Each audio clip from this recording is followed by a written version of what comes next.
नमस्कार। Technical analysis course के इस पहले एपिसोड में आपका स्वागत है।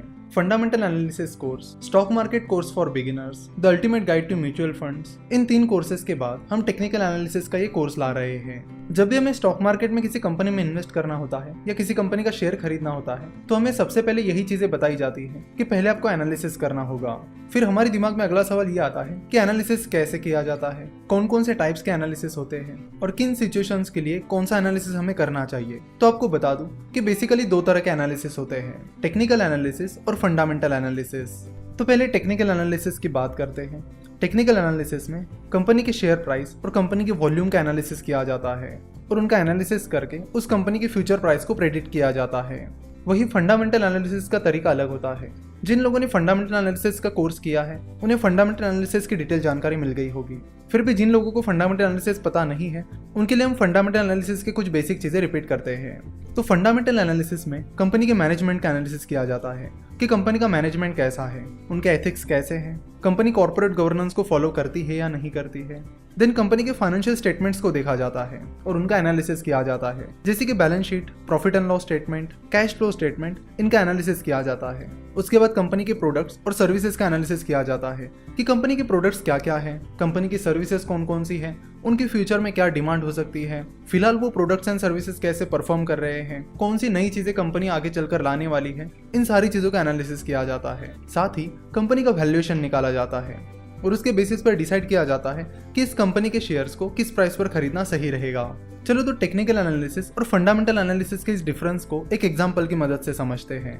मान लीजिए कि आप फ्रूट्स खरीदने एक फ्रूट सेलर के पास जाते हो और आप उस फ्रूट सेलर से बिना फ्रूट्स की क्वालिटी देखे और बाकी चीजें देखे उस फ्रूट को खरीद लेते हो, क्योंकि इससे पहले 5 बार आपने उस फ्रूट सेलर से फ्रूट्स खरीदे थे और आपने जितनी बार भी उससे फ्रूट्स खरीदे हैं फ्रूट्स अच्छे निकले हैं और इसीलिए आप इस बार भी बिना कुछ देखे उस फ्रूट सेलर से फ्रूट खरीद रहे हो, क्योंकि उस फ्रूट सेलर से खरीदे हुए सारे फ्रूट्स पहले अच्छे निकले थे। तो ये होता है टेक्निकल एनालिसिस, जिसमें आप पास्ट परफॉर्मेंस के बेसिस पर फ्यूचर को प्रेडिक्ट करने की कोशिश करते हो।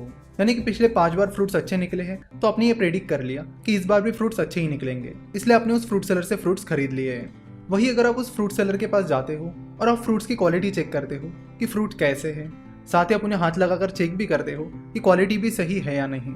उसके अलावा आप फ्रूट सेलर का भी एनालिसिस कर रहे हो कि वो फ्रूट सेलर कैसा है, वो अच्छे फ्रूट्स बेचता भी है या नहीं, वो अच्छे फ्रूट्स बेचकर अच्छा बिजनेस करता है या फिर कुछ भी बेचकर बस पैसे कमाने की कोशिश करता है, जिस प्राइस पर वो फ्रूट्स बेच रहा है वो सही है या नहीं। ये सारी चीजें जब आप चेक करते हो तब आप फंडामेंटल एनालिसिस कर रहे होते हो। तो इन शॉर्ट टेक्निकल एनालिसिस में शेयर की प्राइस और वॉल्यूम का डिटेल एनालिसिस करके शेयर की फ्यूचर प्राइस को प्रेडिक्ट किया जाता है, यानी पास्ट परफॉर्मेंस का एनालिसिस करके शेयर की फ्यूचर प्राइस को प्रेडिक्ट किया जाता है। वही फंडामेंटल एनालिसिस में कंपनी के financial details, valuation, management analysis etcetera, इन सब का एनालिसिस करके डिसाइड किया जाता है कि कंपनी में इन्वेस्ट करना चाहिए या नहीं। तो टेक्निकल एनालिसिस को शॉर्ट टर्म के लिए यूज किया जाता है, यानी अगर आप ट्रेडिंग करना चाहते हो या शॉर्ट टर्म के लिए शेयर खरीदने की प्लानिंग कर रहे हो तो आपको टेक्निकल एनालिसिस करना होता है, और लॉन्ग टर्म के लिए इन्वेस्ट कर रहे हो तो आपको फंडामेंटल एनालिसिस करना होता है। जाने माने इन्वेस्टर मिस्टर वॉरेन बफेट के मेंटर बेन ग्राहम कहते हैं कि stock market is like a voting machine in the short run and it is like a weighing machine in the long run. यानी वो कहते हैं कि स्टॉक मार्केट शॉर्ट टर्म में एक वोटिंग मशीन की तरह है जहां पर बहुत सारी वोलेटिलिटी होती है, बहुत ज्यादा अनसर्टेनिटी होती है। वही लॉन्ग रन में स्टॉक मार्केट एक वेइंग मशीन की तरह काम करता है जहां पर कंपनी की जो एक्चुअल वैल्यू है वो आपको लॉन्ग टर्म में दिखने मिलती है। तो टेक्निकल एनालिसिस शॉर्ट टर्म में होता है और टेक्निकल एनालिसिस की मदद से इमोशंस, साइकोलॉजी और इरेशनल बिहेवियर का स्टडी किया जाता है। शॉर्ट टर्म में स्टॉक मार्केट में लोग बहुत सारे डिसीजंस इमोशंस के बेसिस पर लेते हैं। कई बार वो अपना इरेशनल बिहेवियर दिखाते हैं जिसकी वजह से शेयर प्राइस ऊपर नीचे दौड़ती रहती है। जैसे कि आपको बता दूं कि जब ब्रिटेन में ब्रेक्जिट की बातें चल रही थी तब इंडियन मार्केट बहुत गिरने लगा था। अगर आप देखोगे तो ज्यादातर इंडियन कंपनीज का ब्रेक्जिट से डायरेक्टली और इनडायरेक्टली कोई लेना देना नहीं था। उसके बाद भी ब्रेक्जिट की न्यूज आते ही स्टॉक मार्केट गिरने लगा था, लगभग सारी कंपनीज के शेयर प्राइसेस गिरने लगी थी। तो शॉर्ट टर्म में ये जो चीजें होती है वो लोगों के इमोशंस की वजह से और लोगों के इरेशनल बिहेवियर की वजह से होती है। इसी तरह ऐसे कई सारी चीजें होती रहती है जिनका कंपनी से डायरेक्टली और इनडायरेक्टली लेना देना नहीं होता, फिर भी शेयर प्राइसेस गिरने लगती है, क्योंकि शॉर्ट टर्म में ज्यादातर लोग इमोशनली डिसीजंस लेते हैं, सोच समझ कर नहीं। तो टेक्निकल एनालिसिस इमोशंस और इरेशनल बिहेवियर का स्टडी करती है और हिस्ट्री के बेसिस पर फ्यूचर का प्रेडिक्शन करती है। चलो तो टेक्निकल एनालिसिस को कुछ और एग्जांपल्स की मदद से समझते हैं। कई बार यूनिवर्सिटी एग्जाम्स में या कॉलेज एग्जाम्स में बहुत सारे स्टूडेंट्स पहले पिछले क्वेश्चन पेपर्स का एनालिसिस करते हैं कि कौन कौन से क्वेश्चंस रिपीट हुए हैं, और जो क्वेश्चंस पिछले 3-4 सालों से लगातार रिपीट हो रहे हैं वो उन पर ज़्यादा फोकस करते हैं। वो सोचते हैं कि ये कुछ स्पेसिफिक क्वेश्चंस पिछले 3-4 सालों से लगातार आ रहे हैं, इसलिए ये क्वेश्चंस इस बार भी ज़रूर आएंगे। तो उन्होंने ये जो प्रेडिक्शन किया है कि ये क्वेश्चन इस बार आएंगे, ये टेक्निकल एनालिसिस के बेसिस पे किया है। उन्होंने पास्ट परफॉर्मेंस देखा और उसके बेसिस पर फ्यूचर परफॉर्मेंस को प्रेडिक्ट किया। उन्होंने देखा कि पिछले 3-4 सालों से लगातार ये क्वेश्चंस पूछा जा रहा है, इसलिए संभावना है कि इस साल भी ये क्वेश्चन रिपीट होगा। तो टेक्निकल एनालिसिस बिल्कुल यही करता है, पास्ट परफॉर्मेंस के बेसिस पर फ्यूचर को प्रेडिक्ट करता है।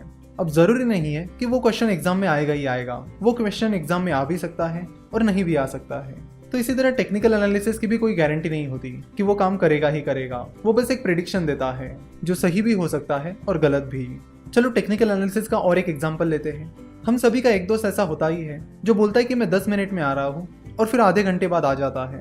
तो शुरुआत में 1-2 बार जब आपका वो दोस्त आपसे कहता है कि मैं 10 मिनट में आ रहा हूँ और आधे घंटे बाद आता है, तो उसके बाद से अगर आपका वो दोस्त आपको नेक्स्ट टाइम बोलता है कि मैं 10 मिनट में आ रहा हूँ, तो आप पहले ही दिमाग में प्लान करके रखते हो कि आपका ये दोस्त आधे घंटे बाद आएगा और आप उसके अनुसार अपनी प्लानिंग करते हो। तो अगेन आपने ये जो डिसीजन लिया है वो टेक्निकल एनालिसिस के बेसिस पर लिया है। तो ये था टेक्निकल एनालिसिस का इंट्रोडक्शन। नेक्स्ट पार्ट में हम टेक्निकल एनालिसिस की हिस्ट्री के बारे में बात करेंगे, उसके बाद हम जापानीज कैंडलस्टिक चार्ट के बारे में बात करेंगे और उसके अलग अलग टर्मिनोलॉजीज के बारे में भी जान लेंगे। तो आज यहीं पे रुकते हैं और आशा करते कि आपको टेक्निकल एनालिसिस क्या होता है ये समझ में आया होगा। तो नेक्स्ट लेक्चर से हम टेक्निकल एनालिसिस को शुरुआत करेंगे।